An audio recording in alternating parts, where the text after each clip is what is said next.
Halo semuanya, kembali lagi bersama saya. Di sini saya akan membahas soal yang kemarin. Jadi di sini saya akan meneruskan pembahasan soal yang kemarin. Dimulai dari nomor 3. Kita akan bahas bareng-bareng ya. Jadi saya akan baca terlebih dahulu. Berikut ini yang bukan bagian dari prosedur kerja untuk pembuatan DNA fingerprint adalah sebelumnya kita harus mengenal terlebih dahulu apa itu fingerprint untuk menjawab soal ini.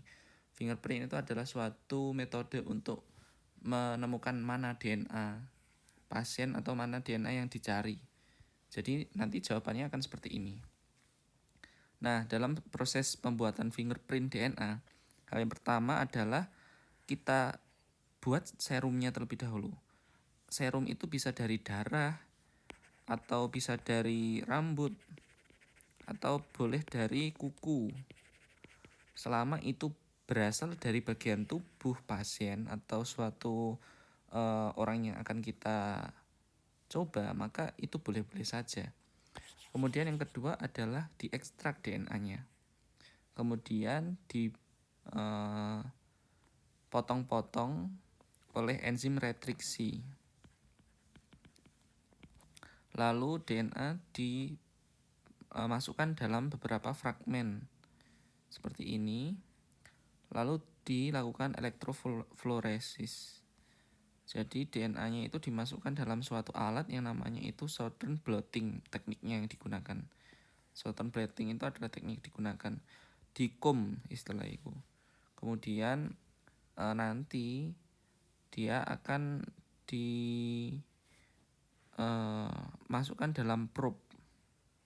Setelah itu akan terbentuk probe-nya akan berbentuk seperti ini.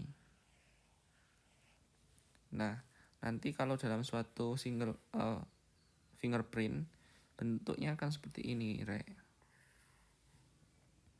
Jadi yang pertama itu misal ini adalah sampel 1.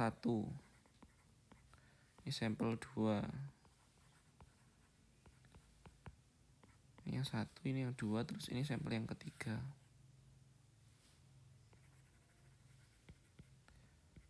Semisal sampel 1 ini adalah sampel yang diuji. Bentuknya hasil fingerprintnya akan seperti ini.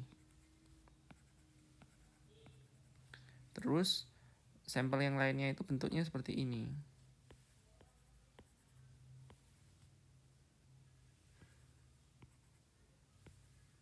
Semisal ini adalah suatu proses persidangan ya, maka dan ditemukan darah dan diuji darahnya itu adalah sampel 1 ini, sedangkan keduanya 1 dan 2 yang diuji ini adalah yang diuji, maka mana pelakunya? Pelakunya otomatis yang sampel 1 ini karena dia memiliki potongan yang sama. Coba kalian lihat di sini ya.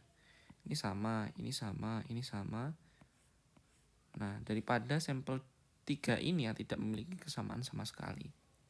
Sehingga jawabannya untuk yang bagian 3 ini adalah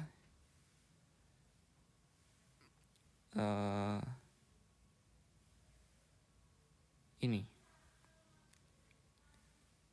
Yang ada bakterinya, C.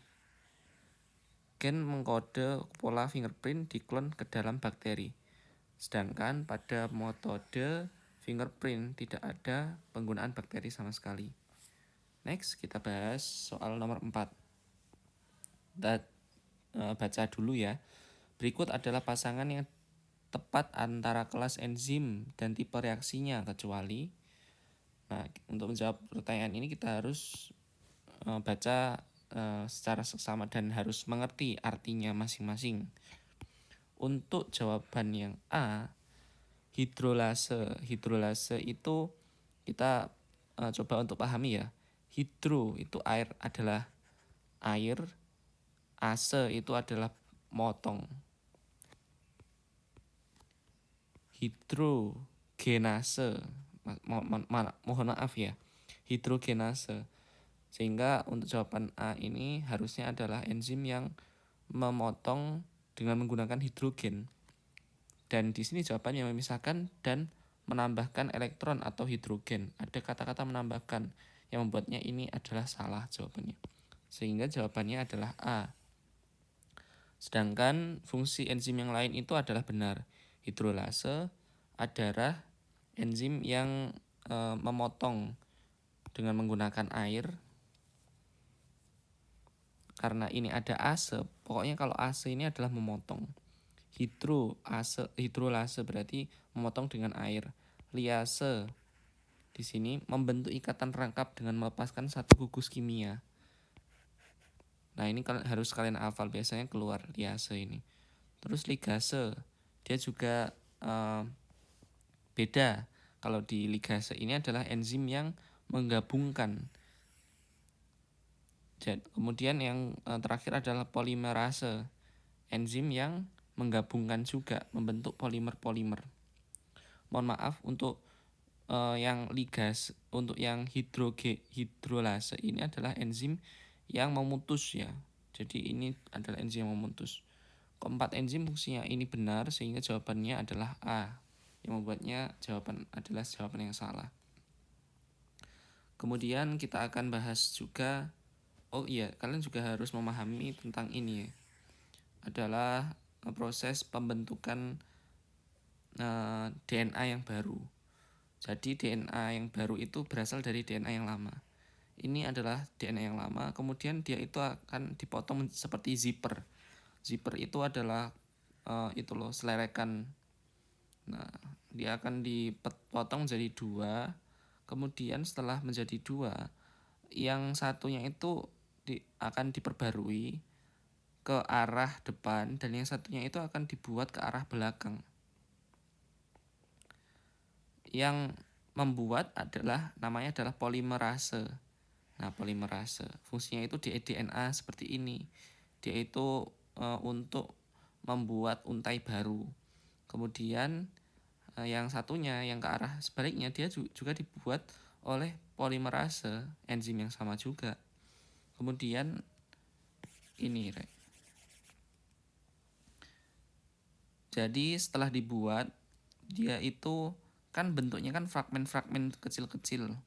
Nah, fragmen ini kan tidak terlalu kuat karena adalah fragmen yang baru, sehingga perlu DNA ligase untuk menyambungnya.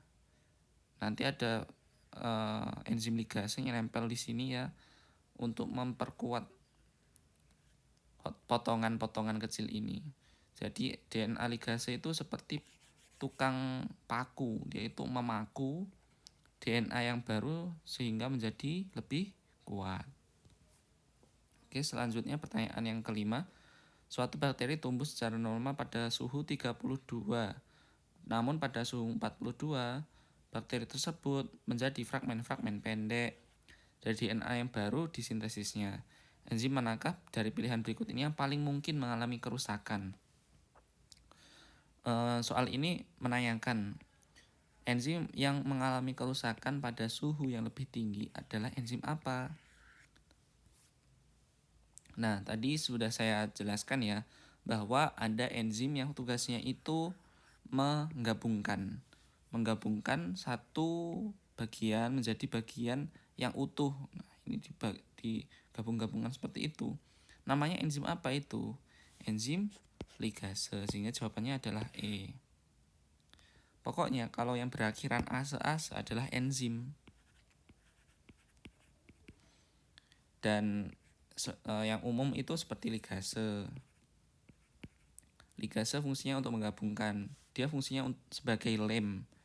Terus ada lagi hidrogenase. Dia menggabungkan hidrogen atau memecah hidrogen. Ada lagi hidrolase. Dia fungsinya untuk memecah menggunakan air. Nah, kita bahas soal yang berikutnya.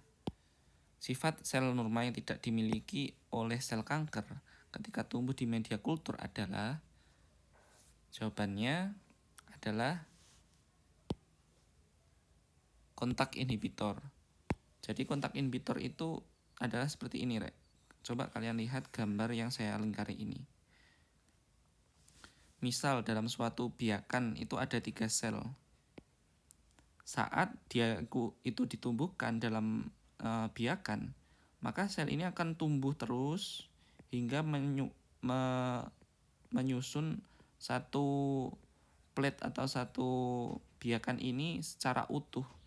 Setelah dia itu masing-masing selnya itu kontak rapat gitu ya, dia itu akan berhenti, sehingga bila dia itu dipotong shred gitu ya secara transversal, dia itu akan seperti ini, hanya tersusun atas satu lapis sel saja. Sedangkan pada sel yang mengalami kanker, hal ini tidak ada. Sehingga saat sel itu berkembang biak, dia akan cenderung untuk mengumpul seperti ini. Oleh karena itu, ciri-ciri sel kanker adalah adanya proliferasi yang abnormal. Proliferasi itu adalah bahasa untuk pembiakan atau berkembang. Perkembangannya itu abnormal. Oke, sekarang akan saya baca untuk soal nomor 7. Yang membedakan sel prokariot dan eukariot adalah tidak adanya membran sel. Berikut ini pernyataan yang benar mengenai membran inti kecuali. Oke, di sini ada membran inti ya. Kita akan bahas dari soal yang pilihan A. Membatasi antara sitoplasma dan nukleoplasma. Benar. Membran inti ini membatasi antara sitoplasma, nama lain sitoplasma adalah sitosol, dan nukleoplasma. Nukleoplasma itu adalah plasma yang ada di inti. Kemudian sebagai pembatas sekaligus alat angkut antar kompartemen. Jawaban A1 tadi benar ya. Terus jawaban kedua ini juga benar. Dia itu sebagai pembatas kan intinya itu. Kemudian pernyataan C, membentuk kompleks pori pada bagian tertentu. Ini juga benar. Sehingga kita akan bahas soal yang berikutnya. Pernyataan maksud saya, membran luar bersambungan dengan aparatus Golgi. Nah, yang D ini adalah yang salah. Karena memang benar kalau dalam banyak gambar itu membran luar dari sel membran luar dari inti sel itu biasanya berhubungan dengan aparatus Golgi seperti gambar yang saya bulatin ini atau pada gambar yang saya bulatkan ini. Tapi tidak semuanya itu bersambungan, ada beberapa yang tidak bersambungan. Kemudian jawaban ini juga pasti sudah benar. Terdapat filamen-filamen yang menahan posisi inti, sehingga inti ini akan konstan ada di tengah seperti yang saya bulati ini. Oke. Selanjutnya pertanyaan nomor 8. Laju transkripsi gen level mRNA telah ditentukan oleh suatu enzim yang diinduksi oleh glukokortikoid. Jika dibandingkan dengan level kontrol tanda perlakuan, maka perlakuan dengan glukokortikoid akan meningkatkan laju transkripsi menjadi 10 kali. Dan aktivitas enzim meningkat menjadi 20 kali.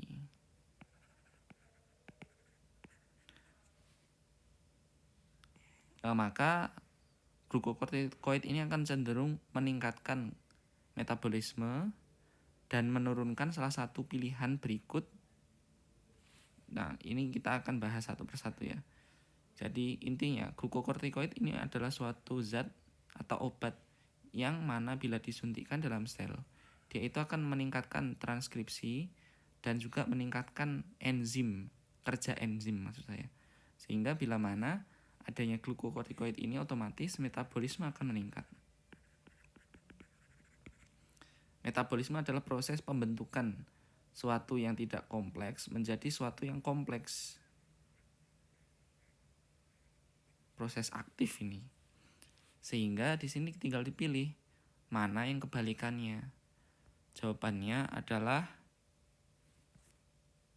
ya, kita akan pilih jawaban di sini. C. Kemampuan nuklease bekerja pada mRNA. Jadi kalau di sini adalah nuklease. Nuklease adalah enzim yang menghilangkan atau menghapus nukleus. Dia itu bekerja pada proses kematian sel. Bila nuklease ini ada, maka selnya itu akan mati. Sehingga otomatis jawabannya adalah C. Karena harusnya kalau glukokortikoid itu ada, maka metabolisme akan meningkat. Sedangkan nuklease ini tidak termasuk. Mati dong kalau nukleasenya ada, ya kan? Oke, kita akan membahas soal nomor 9.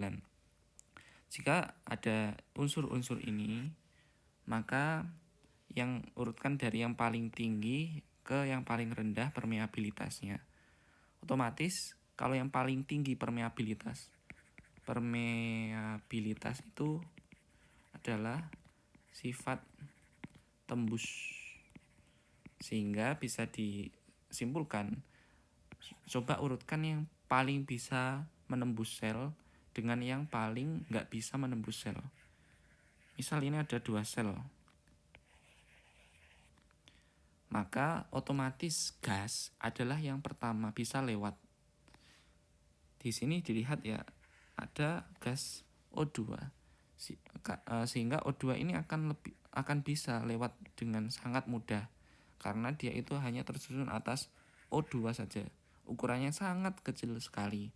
Di sini kita lihat yang ada bagian 3-nya itu BC, sehingga jawabannya antara B atau C. Kemudian kedua adalah air. Air itu dapat lewat bebas ke dalam atau keluar sel. Nah, di sini sudah kelihatan ya untuk jawabannya itu. Kemudian selanjutnya setelah dilihat antara B dan C juga, yang ketiga ini adalah yang menentukan glukosa kah atau gliserol. Kemudian untuk jawaban ini kita akan lihat ya di sini glukosa dan gliserol. Apa bedanya? Kalau glukosa itu yang mana ini? Nah, ini glukosa ini adalah senyawa yang ukurannya itu lebih besar.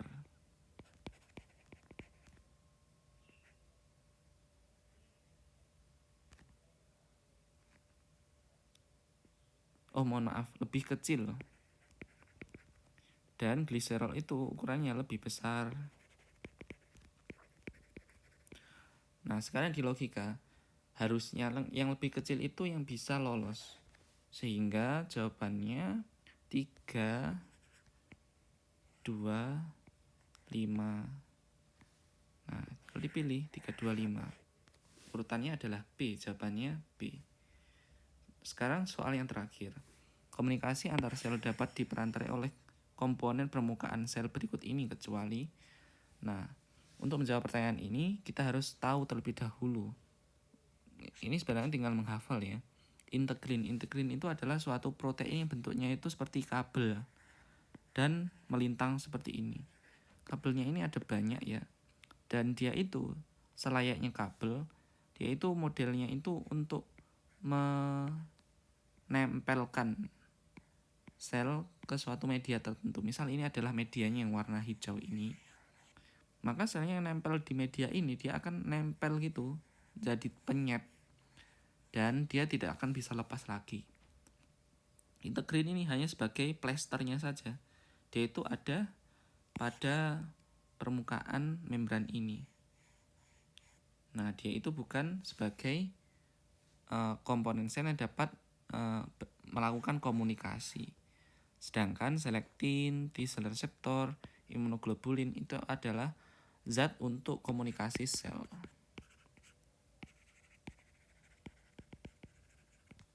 Sekian presentasi dari saya, semoga bermanfaat. Selamat belajar.